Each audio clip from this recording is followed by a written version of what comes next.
Jadi saya sepakat dengan apa yang disampaikan oleh Pak Mahfud dan Mbak Puan Maharani. Kita akan laksanakan konstitusi sesuai dengan aturan. Kita tidak akan melakukan pemakzulan sebelum pemilu. Artinya pilpres, pileg kita jalankan sesuai dengan waktu atau aturan yang sudah ditetapkan. Tapi setelah itu bisa kita lakukan pemakzulan.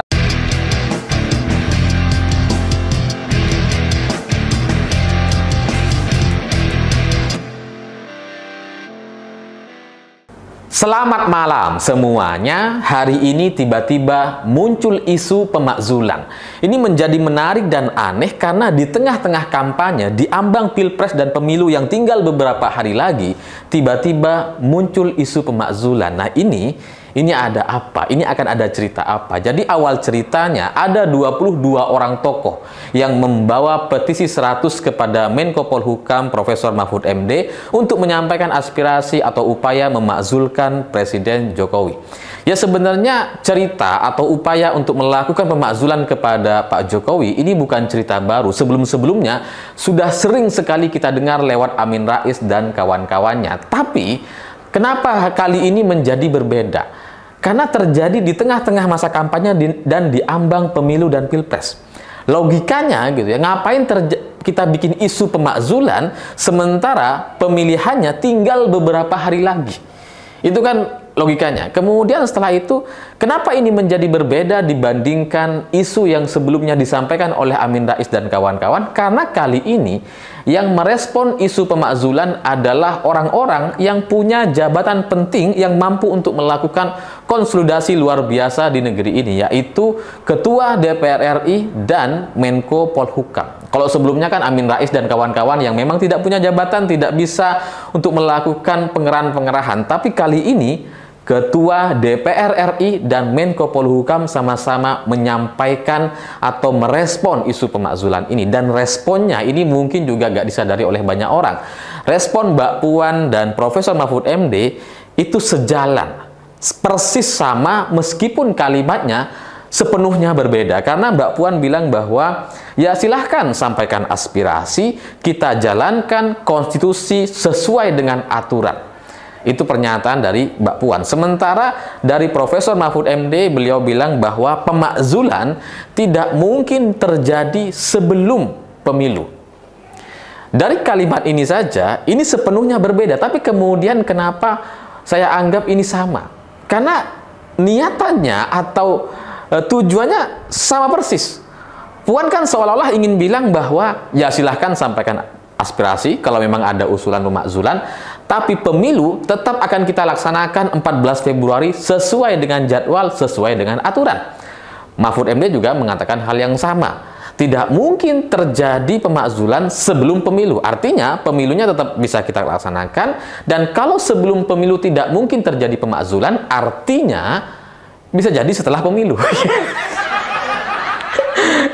Itu kan logikanya gitu. Dan bahkan Pak Mahfud MD ini lebih lanjut kemudian menjelaskan terkait syarat-syarat untuk melakukan pemakzulan presiden, dan ini kemudian yang juga menjadi pembeda. Kalau sebelum-sebelumnya kan usulan atau teriakan-teriakan pemakzulan kepada presiden itu tidak ada pelanggaran-pelanggaran hukumnya gitu ya, baru sebatas dugaan-dugaan. Tapi kali ini nampaknya ini ada unsur pelanggaran yang dilakukan oleh presiden, karena Pak Mahfud menjelaskan bahwa syarat untuk melakukan pemakzulan itu bisa karena presiden melakukan korupsi, bisa melakukan tindakan pidana atau membunuh dan sebagainya, kriminal gitu ya, atau etika.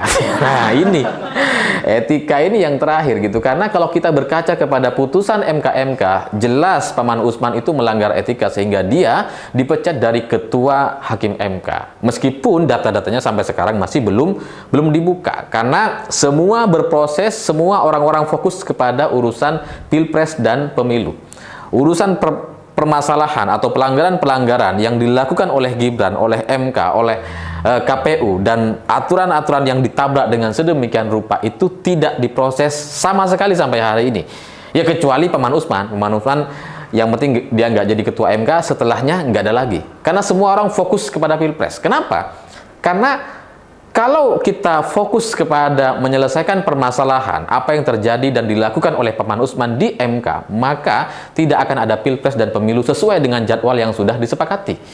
Makanya kemudian ini menurut saya menjadi satu sejalan dengan apa yang disampaikan oleh Mbak Puan dan Mahfud MD, bahwa ya kita pemilu akan kita laksanakan 14 Februari sesuai dengan jadwal, tapi setelah itu nampaknya akan ada banyak permasalahan yang dibuka, terlepas siapapun yang nanti akan menjadi pemenangnya. Karena Profesor Mahfud MD sudah bahkan menjelaskan soal proses pemakzulan, yaitu sepertiga anggota dewan itu hadir dalam sidang dan kemudian 2/3-nya menyetujui. Kalau dengan komposisi partai koalisi hari ini, itu mudah sekali untuk melakukan pemakzulan terhadap Presiden Jokowi, apalagi ada pelanggaran etika di MK yang itu memungkinkan ada tekanan atau intervensi dari Presiden, sehingga pemakzulan terhadap Pak Jokowi hari ini sangat-sangat mudah untuk dilakukan kalau kemudian partai-partai koalisi kompak melakukan persetujuan gitu.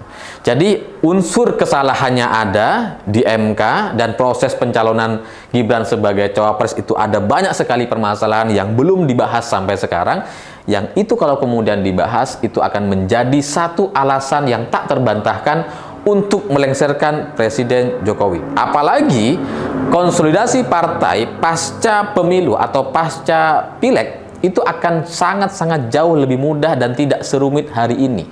Hari ini mungkin semua partai sudah terbagi kepada 3 koalisi, tapi kalau kita melihat dari sisi rekam jejak dan psikologis para ketua-ketua umum partai yang tersandera di koalisi Prabowo dan Gibran, itu mudah sekali bagi mereka untuk berbelok. Seperti misalkan Airlangga tersandera dengan kasus korupsi, Zulkifli Hasan juga sama, Gerindra ketua umumnya ya bermasalah dengan kasus pembelian pesawat bekas yang kemudian belakangan juga dibatalkan. Itu kalau diproses semuanya, data-data ini akan sangat memungkinkan bagi partai-partai koalisi ini untuk kemudian goyah atau mengganti ketua umumnya, minimal dari Golkar dan PAN yang relatif lebih mudah untuk diganti dibandingkan Gerindra. Nah, kalau terjadi pergantian ini akan sangat memungkinkan bagi ketua umum partai baru untuk berlawanan dengan ketua partai yang sebelumnya, sehingga dari situ dukungan partai atau desakan dari partai-partai koalisi yang selama ini berbeda pilihan dengan Presiden Jokowi akan bisa untuk melakukan pemakzulan atau usulan sidang pemakzulan.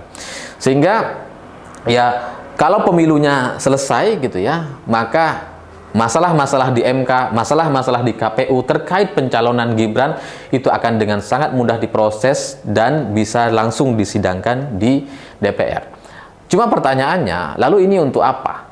Untuk apa dilakukan pemakzulan kalau Pak Jokowi juga pada akhirnya juga akan diganti oleh presiden yang baru? Kenapa gitu ya?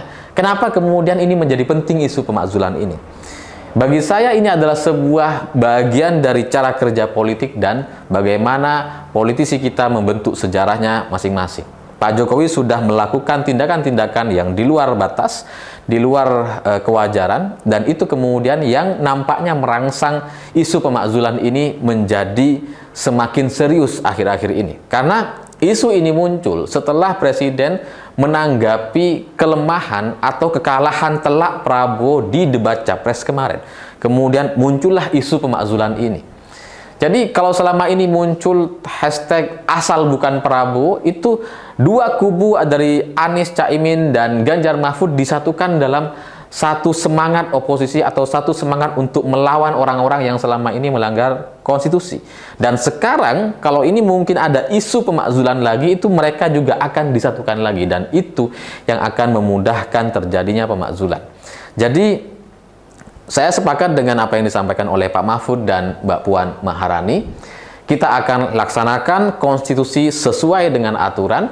Kita tidak akan melakukan pemakzulan sebelum pemilu. Artinya pilpres, pileg kita jalankan sesuai dengan waktu yang atau aturan yang sudah ditetapkan. Tapi setelah itu bisa kita lakukan pemakzulan. Agar apa? Agar cerita atau pelanggaran-pelanggaran etik yang terjadi di MK itu benar-benar bisa kita selesaikan dan bisa kita dapatkan gambaran yang jauh-jauh lebih jelas daripada yang sekarang. Karena kalau yang sekarang kan ya cuma pelanggaran dari ketua MK saja, tapi kemudian tidak disebutkan intervensi macam apa dan dari siapa. Jadi kalau kita melihat dari data-data yang sudah ada yang dimiliki oleh MK-MK, semestinya setelah Pileg dan Pilpres 2024 semua itu bisa dibuka sehingga memungkinkan atau mendorong untuk melakukan pemakzulan Presiden Jokowi. Dan sekali lagi, isu ini, cerita ini berbeda dari cerita pemakzulan seperti yang disampaikan oleh Amin Rais, karena kali ini kasusnya ada, respon orang-orang yang punya jabatan yang bisa melakukan konsolidasi juga ada. Sehingga dari dukungan faktor ini, itu kemudian sangat memudahkan untuk melengsarkan atau memakzulkan Presiden Jokowi. Oh, satu lagi, kenapa kemudian ini menjadi penting? Kenapa Presiden yang sudah pasti akan diganti masih harus dimakzulkan? Karena ini soal etika, ini soal moral, ini soal rekam jejak dan sejarah negeri ini. Bahwa ada upaya, kalau ini sampai terjadi, gitu ya, saya nggak tahu ini akan terjadi atau enggak. Dalam informasi atau beberapa informasi yang saya dapatkan, nampaknya ini akan terjadi, benar-benar akan terjadi. Karena apa yang dilakukan oleh Pak Jokowi dengan membiarkan, katakanlah seperti itu, membiarkan Gibran untuk maju, itu menjadi satu babak baru upaya untuk melakukan politik dinasti. Dan selain itu, partai-partai yang hari ini terpaksa mendukung Gibran, seperti Golkar, PAN, Gerindra, yang seperti mereka nggak bisa punya pilihan lain yang oke saja dengan Gibran, bahkan Gibran belum masuk menjadi pengurus partai apapun, gitu kan. Melangkahi banyak sekali seniornya, itu pasti karena mereka terjerat semua. Dan mereka gitu ya masih menunggu waktu, menunggu momentum sampai kemudian Presiden Jokowi itu lemah, atau setelah selesai pemilu semua partai mendapatkan suaranya di 14 Februari, masing-masing partai punya suara di DPR, dan setelah itu ceritanya akan berbeda sama sekali. Saya tidak berpikir gitu bahwa pemakzulan ini penting, tapi untuk sejarah negara dan pelajaran untuk semua presiden-presiden Indonesia ke depan, sejarah pemakzulan ini penting dan harus dilaksanakan. Agar apa? Agar siapapun presiden Indonesia ke depan tidak berupaya, tidak melakukan tindakan-tindakan yang tidak beretika dan tidak membangun politik dinasti di Indonesia. Saya pikir itu. Terima kasih sudah menonton. Begitulah kura-kura.